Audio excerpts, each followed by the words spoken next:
Unang-una, alamin natin sino ba itong si Cabart, ano? Si Cabart ngayon ay malaki ang kinalalaman sa peace talks na ginagawa natin with the CPP-NPA. Kasi si Cabart, ang pangalan niyan talaga ay si Tirso Alcantara. At si Tirso Alcantara ay nakakulong ngayon sa kasong murder. At siya ang dinidemand ng NDF through Mr. Halandoni na pawalan muna bago magtuloy ang peace talks. At itong si Tirso Alcantara, Cabart, ay isang top commander sa Southern Luzon. At si Cabart, nang siya sa loob pa ng kilusan, ginalaw niya ang asawa ng isang NPA member din. At siya ay nagkaanak dito. At dahil dito sa relasyon na ito, ang naapektuhan ay isang NPA na ang pangalan ay si Ka Jundam. Si Ka Jundam naman, hiniwalay na siya ni Bea, Ka Bea, na kanyang asawa dahil nakipagrelasyon siya kay Cabart na si Tirso Alcantara. And because of this relationship, kaya nahuli natin si Tirso Alcantara dahil palagi siyang nagpupunta kay Ka Bea na naglaylo na sa kilusan dahil sa kanilang illegal o illicit relationship. Si Ka Jundam ay isa sa nahuli sa Morong 43. At siya ay may kaso din. Kaya until now, nakakulong pa rin si Ka Jundam. So makikita natin dito yung Morong 43, itong peace process na ginagawa ngayon ng ating pamahalaan with the NDF, ay malaki at nakapaloob itong si Tirso Alcantara sa nangyayari ngayon. At sa ating kaalaman, si Tirso Alcantara ay isang top NPA commander sa Southern Luzon.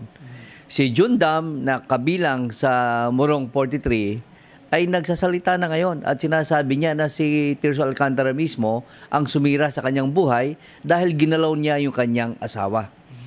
At lumalabas din sa ating investigasyon na itong si Tirso Alcantara ay nagbibigay ng malaking pera kay Ka Bea dahil naanakan nga niya at yung koleksyon na nakukuha nila sa mga negosyante, 30, 40, 50,000 ay binibigay niya kay Ka Bea.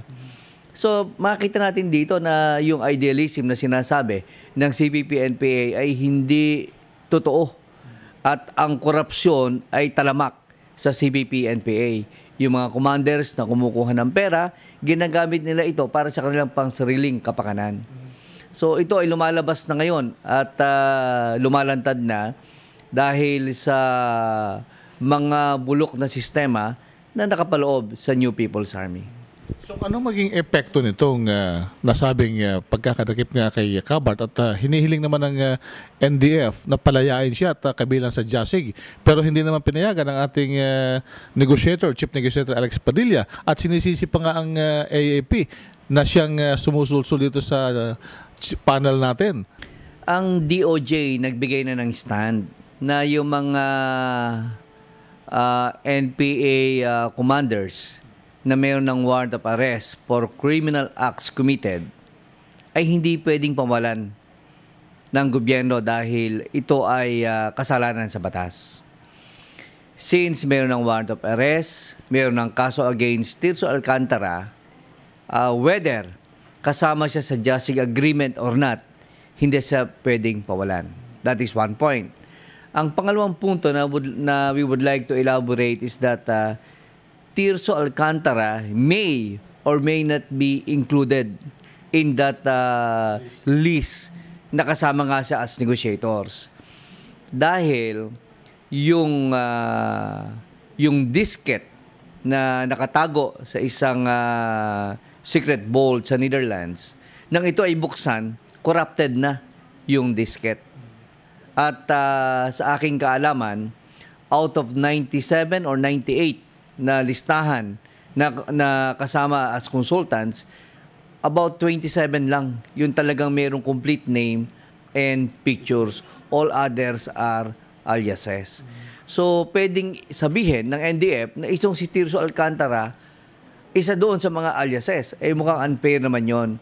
Kailangan natin ng true name, kailangan natin ng picture to validate really kung kasama nga siya dito sa as consultants of the NDF. Ngayon, yun na hindi mapatunayan ng NDF, kaya nagkakaroon tayo ng problema. Ang nakapagtataka lang dito kung bakit ang NDF ay talagang dinidemand na si Tirso Alcantara ay mapawalan. Isang tako lang naman ito. Ang nakapaloob dito sa ating peace process ay more than 90 million Filipinos. Ba't hindi pag-usapan yung substantive issues, paano magkaroon tayo ng tamang reforma, social issues, para yung kapayapaan ay makamit na natin. Bakit kaya ang National Democratic Front ay nagdidemand ng release ng mga CPP, NPA members who are now in prison? They are there in jail for criminal acts committed like murder, kidnapping for ransom, and so forth.